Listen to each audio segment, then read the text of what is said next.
Hi, welcome back to the Lamrim. Bine ai venit la Lamrim. I'd like to start right off Aș vrea with să this încep cu această photograph you see fotografie here pe care o vezi aici. of a lady, Fotografia unei and doamne she's la rushing volan to work in her car, care se grăbește spre muncă and și she's se uită looking la at her ceas. watch. And that's exactly how I Exact look. așa arătam eu I don't acum know, o half an jumătate hour de ago. oră. I live about 45 Locuiesc minutes la away 45 de from the minute de college here, clădirea colegiului unde and, filmăm you know, noi acum I've rushed și m-am grăbit and get să into my intru car. în I'm mașină. late. Tim and Seiji Am I got întârziat. to get Tom și irritated. Seiji devin iritați And din I'm cauza rushing, mea și eu and mă I grăbesc, jump in the sar car. în I'm mașină. like, okay, if I Dacă just fac un efort, push it, reușesc I să can make ajung it, la you know. timp. And I start the car and I'm Pornesc racing down mașina the și o road and gonesc la drum. I get about Când am ajuns la halfway here jumătatea and I drumului, realize I forgot mi-am dat my seama că mi-am computer. uitat laptopul. I can't do the video. Nu pot preda I'll lecția have to go video. back Va trebui să mă to întorc my house. acasă. And then it's just Și apoi e forget ceva it, de you genul, know. las-o Tim's gonna baltă. give me that pleasant Tim o să-mi smile. ofere acel He says, zâmbet "You're plăcut care spune unbelievable." că am întârziat incredibil de mult. You know, that's how you feel Așa stupid ajungi să when you te prost, you să te rush simți prost atunci când te and then you grăbești. get your car and you go someplace Când and ajungi la you mașină ca realize să you forgot pornești spre o something anumită important. destinație, îți dai And then seama the că ai whole uitat ceva rushing is important.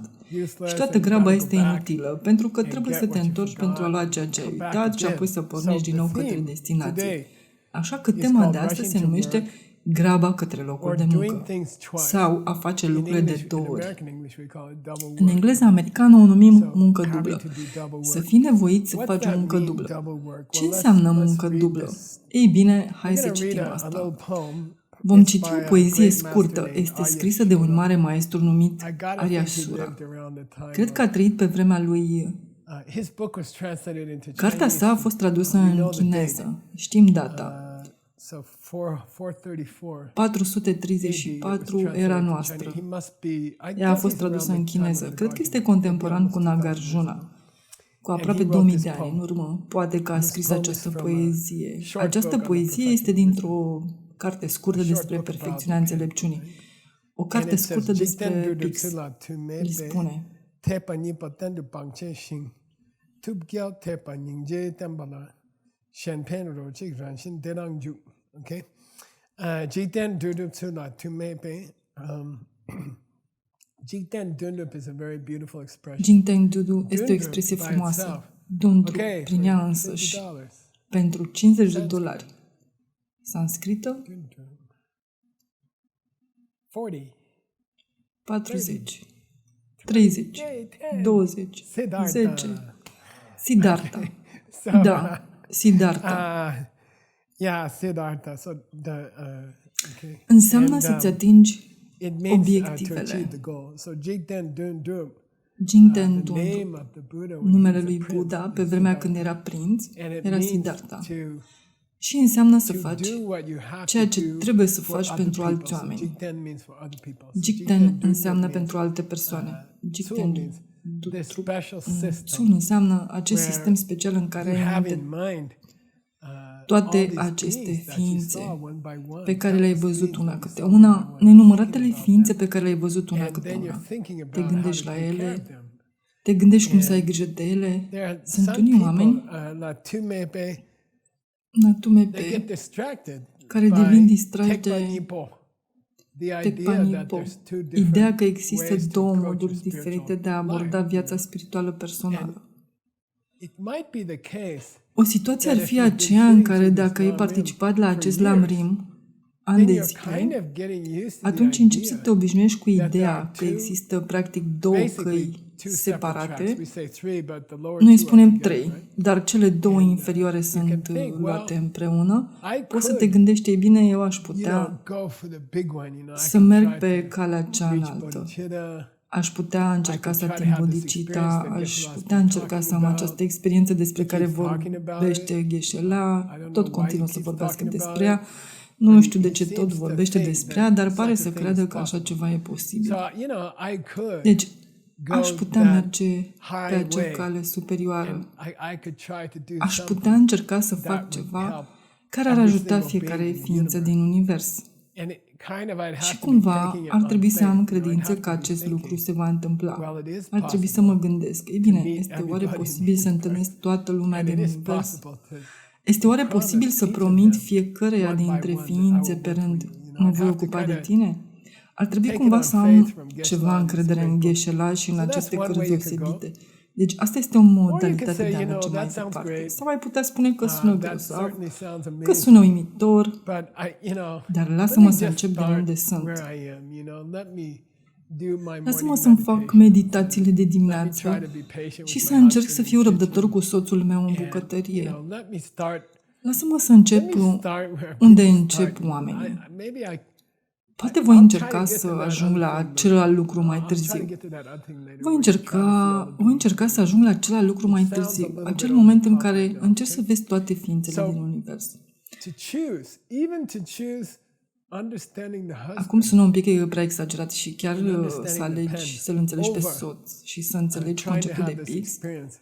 Această încercare de a avea această experiență în care vezi fiecare ființă vie din univers se numește în limba engleză efort irosit sau efort dublu. Înseamnă că va trebui să te întorci mai târziu și să o faci oricum. Este ca și cum ai pleca rapid din fața casei cu mașina și apoi trebuie să te întorci. Ca să iei ceva ce ai uitat pentru că ai plecat prea repede. Ceea ce ai aici este nu te penepatipo. Dacă te gândești puțin, toate căile, toate abordările la care te poți gândi în afara încercării de a vedea fiecare ființă vie și de a face lucruri pentru ele, sunt de fapt tumepa. Tumepa înseamnă fără rod. Nu te vor duce nicăieri. Până la urmă tot va trebui să te întorci și să o iei de la capăt. Deci este o critică foarte puternică, aproape că critică percepția directă a vacuității. Suntem pe cale să simțim un astfel de sentiment aici și este un teritoriu periculos. Nu este percepția directă a vacuității cel mai mare lucru pe care îl poți face? De ce vorbește despre asta într-un fel ca și cum ar putea fi inutil? Îi spune, renunță la această idee că ar putea fi opțiune să încep cu meditație cu scop restrâns sau obiective restrânse. Trebuie să începi din vârf. Trebuie să începi prin a încerca să declanșezi această experiență pentru fiecare ființă vie. Pentru că dacă o faci în acest fel, atunci nu va trebui să te întorci și să o iei de la capăt. Nu va trebui să te întorci acasă să iei lucruri pe care le-ai uitat și să o iei de la capăt. Îți pierzi timpul. Bine? Pangce. Renunță la această idee că ai de ales. Desigur, trebuie să percepi direct vacuitatea. Bineînțeles, trebuie să înțelegi pixul. Dar acum că am ajuns la o secțiune despre persoane cu capacitate de înțelegere ridicată, putem spune pentru prima dată în 10 ani că devine o prioritate foarte mare să ai această experiență directă de a ajuta sau de a vorbi cu fiecare ființă vie. Îți poți imagina că dacă ai avut această experiență, întreaga ta viață s-a schimbat, întreaga ta viață se schimbă, nimic nu mai este la fel și toate prioritățile tale, toate speranțele, toate visele, toate activitățile tale sunt complet diferite de ale altor persoane. Este important să încerci să ai această experiență. Vom vorbi mult despre asta pe parcursul acestui curs. Tepa Ningbo,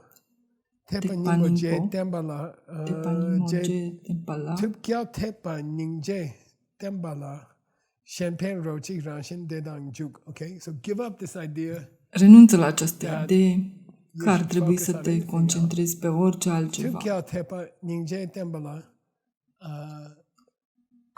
Concentrează-te pe o singură cale, Tekpa, pe care Buddha a predat-o, care se bazează pe Ningje, avea grijă de alte persoane. Încercarea de a repeta experiența despre care tot vorbim, că te-ai putea întâlni cu fiecare ființă vie care există și că ar fi o experiență unică în viața ta. Acele câteva minute, acele 15-20 de minute sau o jumătate de oră care ți-ar putea determina întreaga viață și toată viața ta s-ar schimba, toate prioritățile tale s-ar schimba și ai fi pe calea spre adevărata fericire și către scopul pentru care te-ai născut. Sari în oceanul cântecului unic. Iar asta înseamnă Shangpen. Shangpen înseamnă să ai grijă de alte persoane. să lucrezi pentru binele nenumăratelor ființe vii pe care le-ai întâlnit direct, una câte una. Și nu ar fi grozav că în retragerea noastră, dacă una sau două persoane sau 10 persoane ar avea această experiență, nu ar fi ceva deosebit dacă câțiva oameni ar întâlni toate ființele din univers pe parcursul unei jumătăți de oră sau așa ceva. Nu ar fi frumos? Da. Am căutat și am verificat citatul și este corect și nu e nimic nou de spus despre asta. Apoi îl citează pe Geshe Potoa, care este unul dintre primii Geshe Kadampa, care a trăit aproximativ acum 1000 de ani. El spune și tipii ăștia Kadampa au fost prima generație. Sunt un fel de hippie care au mers pentru prima dată în India în timpul generației mele. Au început ca oameni destul de ciudați, oameni cu adevărat ciudați în țara lor, și erau genul de hippioți nebuni. Ei au mers în India și s-au întors cu aceste idei. Mă simt cumva atras de ei și sunt mândru de ei, dar ei nu au crescut în mănăstiri. Ei au fost oameni care au avut curaj pentru a lucra într-un mod diferit decât întreaga societate până la acel moment. Ei au fost tibetani care au vrut să învețe aceste lucruri. Ei au fost prima generație și cred că noi toți putem fi considerați ca prima generație și pentru mine este foarte, foarte entuziasmant. Aproape că prefer să nu fi crescut într-o țară budistă. Învățăm aceste lucruri pentru că avem curaj și pentru că vrem să ne învățăm și aproape că prefer asta. Geshe Potoa a spus. Apropo, în acele zile titlul de Geshe nu era un titlu acordat de mănăstire. În acele zile Geshe însemna doar un profesor Kadampa, un maestru Kadampa, un maestru budist. În mare parte erau laici și erau oameni care aveau familie.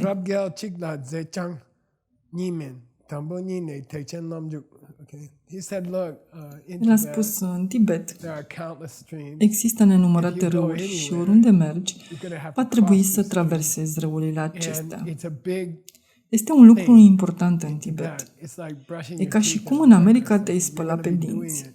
O vei face de mai multe ori în fiecare zi, vei călări pe un cal prin apa de mică adâncimea unui râu, pentru că Tibetul este în munții Himalaya, unde încep toate râurile mari din Asia.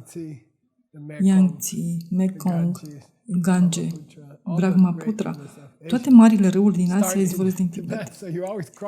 Așa că întotdeauna traversezi pârâuri mici care devin râuri mari.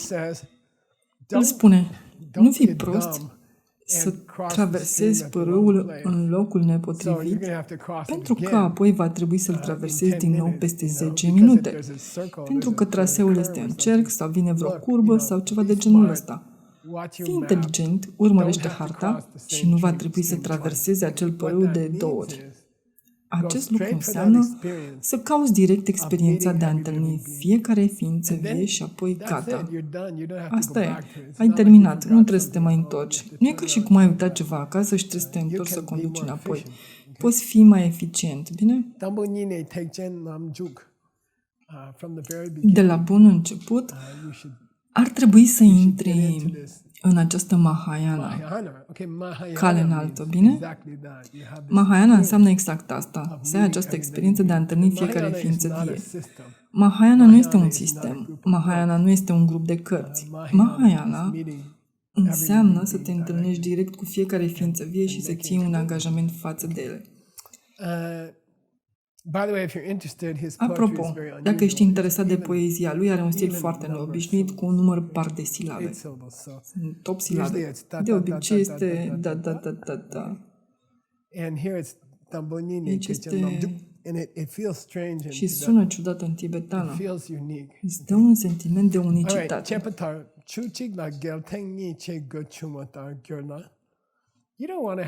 Nu vrei să fii nevoit să traversezi același râu de 2 ori și să-ți ridici hainele de 2 ori. De asta se spune că oamenii din Tibet purtau mai mult robe. Chiar și oamenii laici purtau haine mari și grele. Ar fi o prostie să fii nevoit să scoți pantalonii de 2 ori ca să treci același râu.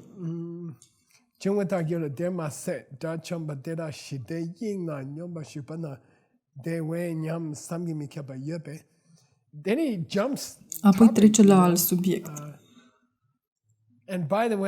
Apropo, dacă înveți vreodată tibetană, această carte este incredibilă. Cartea asta este extraordinară. Această carte este cu siguranță cea mai celebră carte tibetană scrisă vreodată în limba tibetană și a fost scrisă toată de către Trijang Rinpoche, profesorul profesorului meu. Cel care a scris cartea, care a scris învățăturile, și gândește-te că și-a petrecut ani din viață făcând-o să fie perfectă. Ortografia este perfectă, aceste propoziții sunt perfecte, sensul este perfect. Bine? Nu am găsit niciodată vreo greșeală în conținutul acestei cărți. Brusc schimbă subiectul. De ce? El spune arhați. Hai să vorbim despre arhați. Să vorbim despre oamenii care au ajuns la nirvana. Apropo, el vorbește despre arhați inferiori. Oameni care au ajuns la o nirvana inferioară. Dacă ai ajuns la o nirvana superioară, asta înseamnă deja iluminare totală, Buddhahood. Deci nu prea avem motive să vorbim despre asta. Aici el spune, arhați care au reușit să ajungă la nirvana inferioară, tocmai au scăpat de toate emoțiile lor negative. Sunt capabili să stea aici, pe această canapea, pentru 1.000.000 de ani, într-un fel de fericire pură, curată, fără niciun fel de necazuri sau îndoieli sau probleme. Și de Ying înseamnă tărâmul păcii și al fericirii. Ei pot sta acolo pentru 1.000.000 de ani. Sangimikyapa înseamnă de necrezut. Este greu pentru noi să ne imaginăm plăcerea de a fi un arhat inferior. Nu e precum a fi drogat sau ca o meditație inutilă sau ceva de genul ăsta. E ceva luminos, e ceva conștient, e ceva perfect, e ceva legat de înțelegerea totală a vacuității și ei trăiesc așa timp de milioane de ani în această stare. Să mergem la următorul paragraf.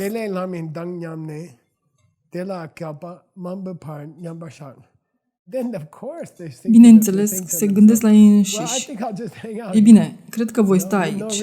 Nu există niciun motiv să mă ridic acum. Larmidang înseamnă că nu doresc să se întoarcă, doar să stea acolo. Pentru multe milioane de ani. Nyambashak, în meditație. Acum, o comparație foarte interesantă. Trebuie să ții minte comparația. În acest loc se află o persoană care a ajuns la nirvana. Aici este o persoană care a ajuns la nirvana și care stă în acest spațiu personal frumos. În cealaltă parte este o persoană care a fost în iaduri, a fost în tărâmurile iadului și a petrecut acolo mult timp. Și-a ars karma negativă în tărâmurile iadului. Ei și-au ars karma negativă și apoi s-au întors în tărâmul uman. Deci au căzut în tărâmurile iadului și au petrecut 10.000 de ani acolo, apoi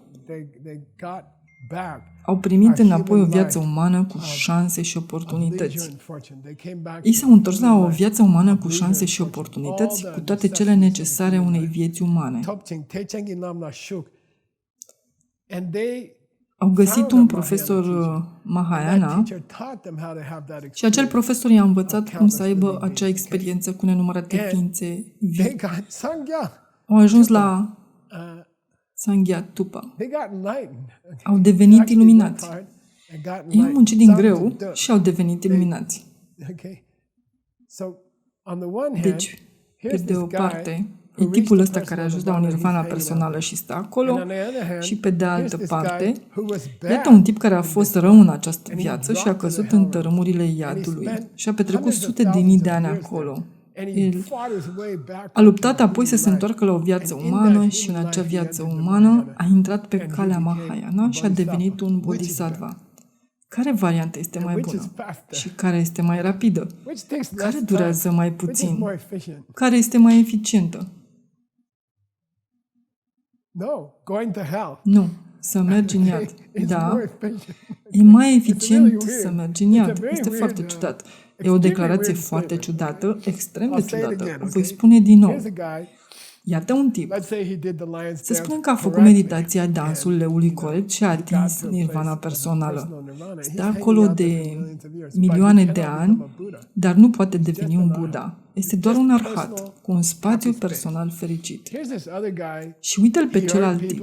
A rănit oameni, a ucis oameni, a împușcat oameni, a mers în tărâmurile iadului și a lucrat din greu, a luptat să găsească drumul înapoi la viața umană, a învățat și a devenit un Buddha. Care îi prefera să fie? Pabonca spune, al doilea. E foarte fain, foarte ciudat. Atunci du-te în iad. Cred că el a zis-o la modul propriu.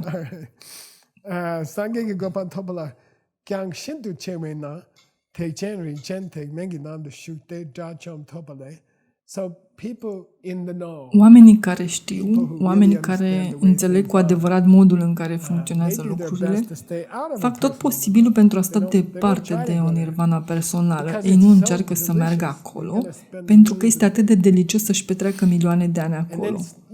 Pentru că tot va trebui să treci râul din nou. Tot va trebui să te întorci să alegi bodhicitta să o iei de la capăt.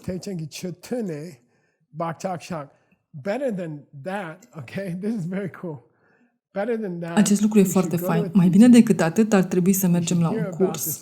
Ar trebui să auzim despre această experiență a promisiunii de a ajuta fiecare ființă vie. Ar trebui să plantăm acea sămânță în mintea noastră, apoi ar trebui să abordăm o perspectivă foarte greșită și să distrugem toată karma bună pe care o avem, ca să ne naștem apoi în iaduri și să luptăm pentru a ne întoarce la o viață umană.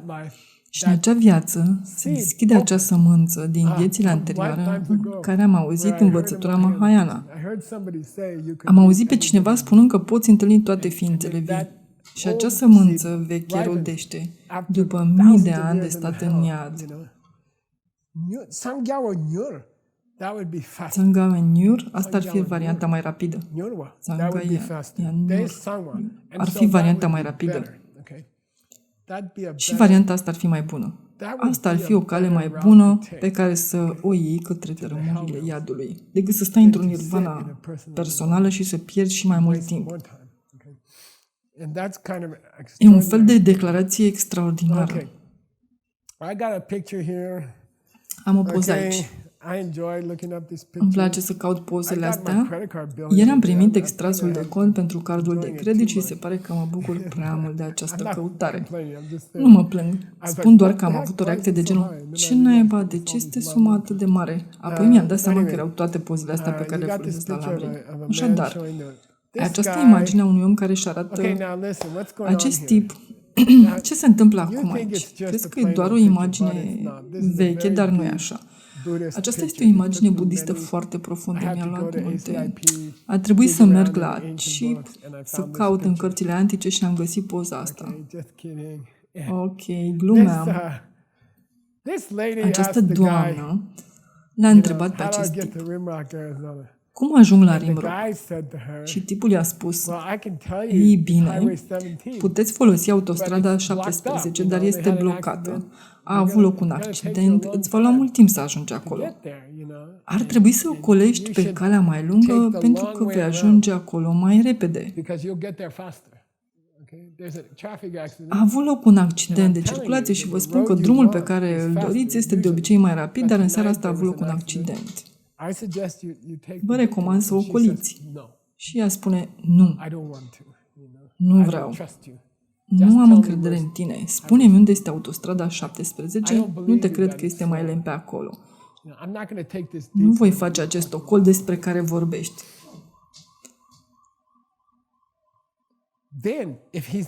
Apoi, dacă el este un Buddha, va spune: oh, bine. Am spus că autostrada 17 a fost blocată în seara asta. Și ți-am sugerat să o iei pe drumul lung pentru că va fi mai rapid în seara asta. Dar dacă nu ai încredere în mine și vrei să mergi pe autostrada 17, atunci du-te. Ia-o pe ieșirea asta și vei ajunge pe autostrada 17. Totul va fi bine. Dar minte.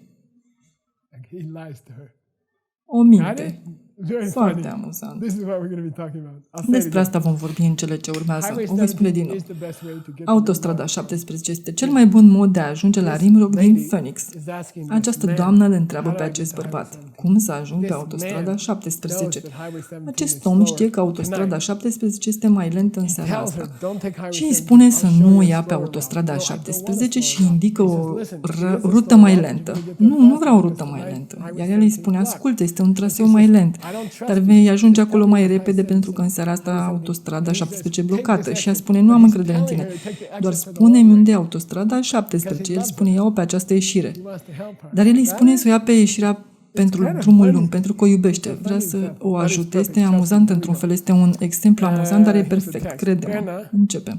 Aici e textul. Sun ki te menge chetemba. Tena do jomba tobge genon duchula. Jamba yangi ngun de pepte take changi chetembe.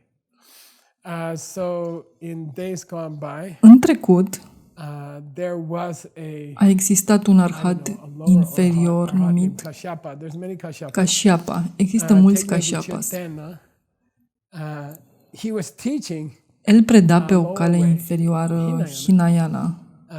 Dajamba tobge genon duchu.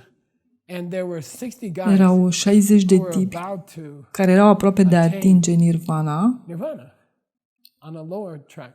pe o cale inferioară. Already Erau 60 de oameni pregătiți pe o cale de a atinge Nirvana pe o cale inferioară, pentru că acest mare profesor de Hinayana îi învăța cum să o facă și erau gata să o atingă, because they were pentru just că erau about to hit aproape să atingă Nirvana inferioară. Manjushri emanated. Manjushri a apărut acolo. The Buddha of wisdom emanated. Buddha al înțelepciunii a apărut And acolo he purposely taught them și a învățat din adins this idea of meeting această all living idee de a beings. întâlni toate ființele vii față în față și de a avea o conversație cu ele în care să le spui voi avea grijă de tine.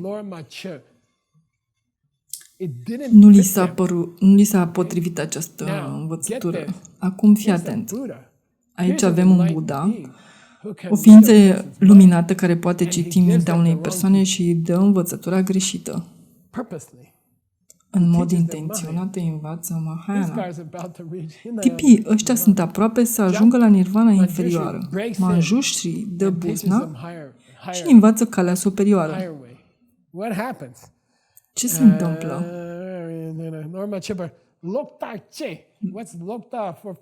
Ce este Lokta? Pentru $50. Da. Da, $50 pentru el. Să-mi aduceți aminte. Tipii ăștia i-au spus lui Manjushri: ești un nemernic. Suntem aproape de a atinge Nirvana și el vorbește prostii, pentru că trebuie să ne întâlnim cu fiecare ființă vie, trebuie să mergem în iad. Acum e un pic ciudat, pentru că Manjushri știa că vor spune asta și cu toate astea a spus ce a spus. De ce?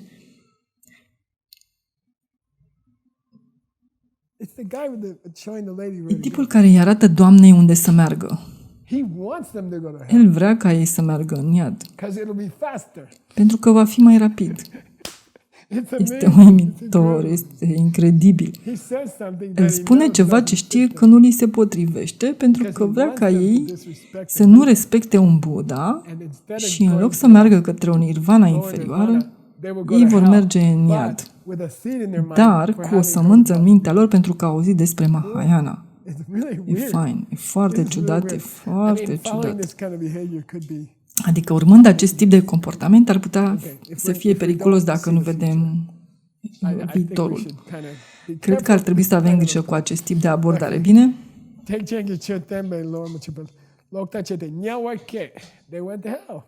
S-au dus în iad. Apoi profesorul de Hinayana, Kashyapa, s-a supărat și a mers la Buddha pentru a se plânge de Manjushri. A spus: îi învățați pe acești 60 de oameni care erau aproape de a atinge Nirvana, iar tipul ăsta vine și îi enervează. Ei se supără pe el, își întrerup meditația și apoi se duc în tărâmurile iadului. Tipul ăsta e studentul tău? Shakyamuni spune: da, e studentul meu.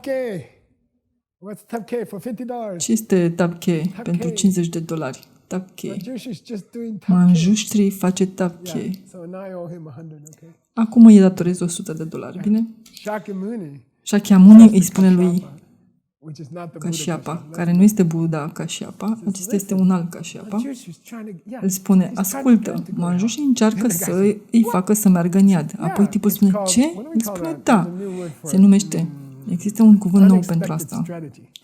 Strategie neașteptată. Seiji, cum ai numit asta în prezentarea ta de afaceri? Disruptive. Inovație Yeah, perturbatoare. disruptive innovation, perfect. Perfect. Okay, disruptive innovation. Manjushri face doar o inovație perturbatoare. Ce vrei să spui cu inovație perturbatoare? El vrea ca ei să meargă în iad pentru că în acest fel va fi mai rapid pentru ei. Astfel ei traversează râul de dor. Bine, foarte interesant, foarte interesant. Apropo, la Rim suntem aproape de a ajunge într-o secțiune unde Pabongkari Poche spune: uite, oamenii spun că Lam Rim este pentru copii, dar Lam Rim este tantra pură, cu siguranță. Leg Pasung, spune Manjushri. Abordarea perfectă, strategia perfectă. Okay, we're almost done. Hang in there. Aproape că am terminat. Mai rezistă un pic. Shita nyamsha kap sangye kikute teche na tunang ngashi de rola nyamsha pada kom chewe.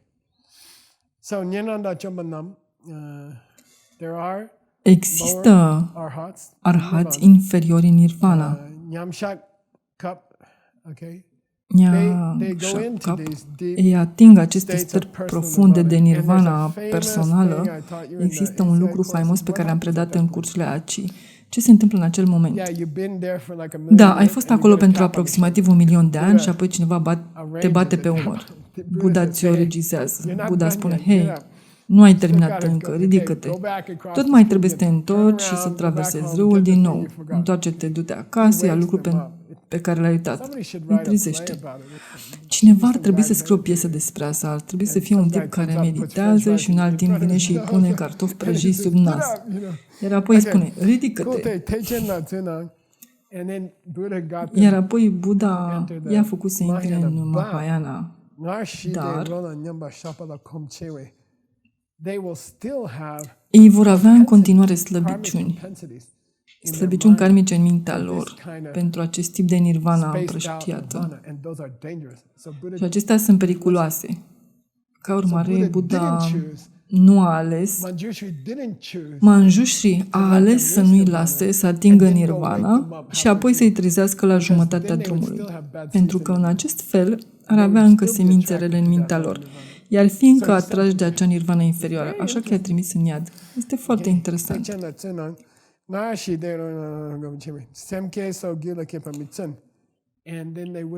Și atunci nu ar mai fi interesat să aibă această întâlnire cu toate ființele vii. Sau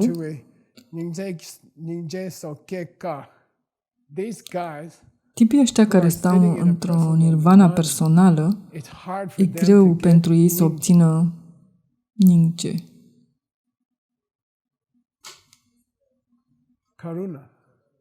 Karuna.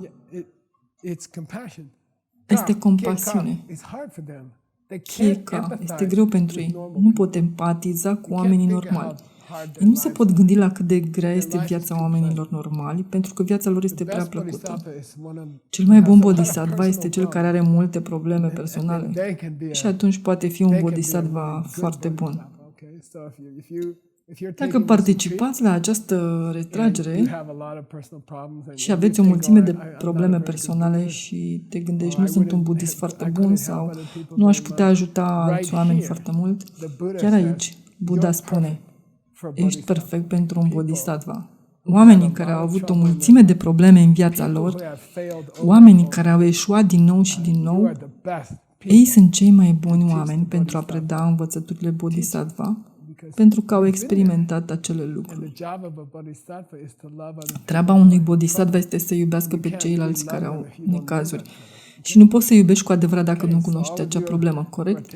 Bine, deci toți cei care participați la această retragere curs și nu ați fost o persoană perfectă în viața voastră, sunteți candidații perfecți pentru a fi bodhisattva. Vom vorbi mai multe despre asta în episodul următor. Mulțumesc!